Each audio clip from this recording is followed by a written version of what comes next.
احنا مطبلطيه، لكن شوف المنطق بتاعهم. لو اتكلمت عن مشروعات هنقول انها فنكوش، ولو نفذتها هنتهمك باهدار المال العام. هنتلاعب بالعمله الاجنبيه ونتهمك بالفشل لما قيمه الجنيه تنزل، ولو قيمته بدات ترتفع هنقول انها لعبه منك. هتعمل مشروع قناه السويس الجديده هنقول لك دي ترعه، بس لو نجحت هنقول لك ده مشروع قديم وانت سرقت فكرته. هنضرب لك الاكمام ونتهمك بالفشل الامني، ولو حصلت مواجهه وقتلت ارهابيين هنتهمك بتصفيه المعارضه. هنبعت عيالنا لداعش ونتهمك باخفائهم قسريا، ولو اتفضحوا هنقول انهم انضموا لداعش بسبب حكمك. هننشر اشاعات ونحرض الناس على البلد في صفحاتنا، ولو حاسبتنا هنتهمك بتكميم الافواه، ولو اعلامك رد على الاشاعات هنقول ده تطبيل، ولو الاعلام الاجنبي قال كلام سلبي في حق البلد هنقول لك فضحتنا، لكن لو قال كلام ايجابي هنقول لك ده انت دافع لهم.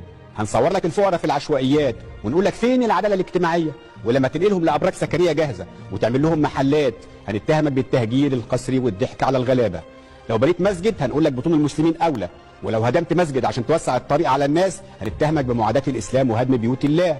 لو عملت مدن جديده هنقول لك الناس عيانه عايزه تتعالج، ولو عملت حملات للكشف مجانا على الشعب وعلاجه هنقول لك انها هجص، لكن لو الناس اتعالجت فعلا هنقول لك الامم المتحده هي اللي عملتها. لو اتعاملت مع الخبراء هنقول لك اسمعوا الشباب، ولو اجتمعت بالشباب عشان تسمعهم هنقول لك انك لامم حواليك المطبلطيه. لو هيئه السكه الحديد خربانه وبتخسر هنتهمك بالتستر على الفساد، ولو شددت عليها الرقابه وبدات تحقق ارباح او لو حاولت تطورها هنقول لك ده من جيوب الغلابه.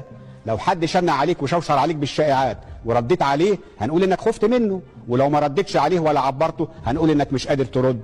اي خير هتعمله هنشيطنه وهنصوره للناس على انه شر، واي شر احنا هنعمله هنلبسه توب الدين. لكن الخلاصه لو انت كمواطن مصري لسه ما فهمتش ان انت وبلدك وجيشك ونظامك بتتحاربوا من عدو خسيس ومعدوم الدين والضمير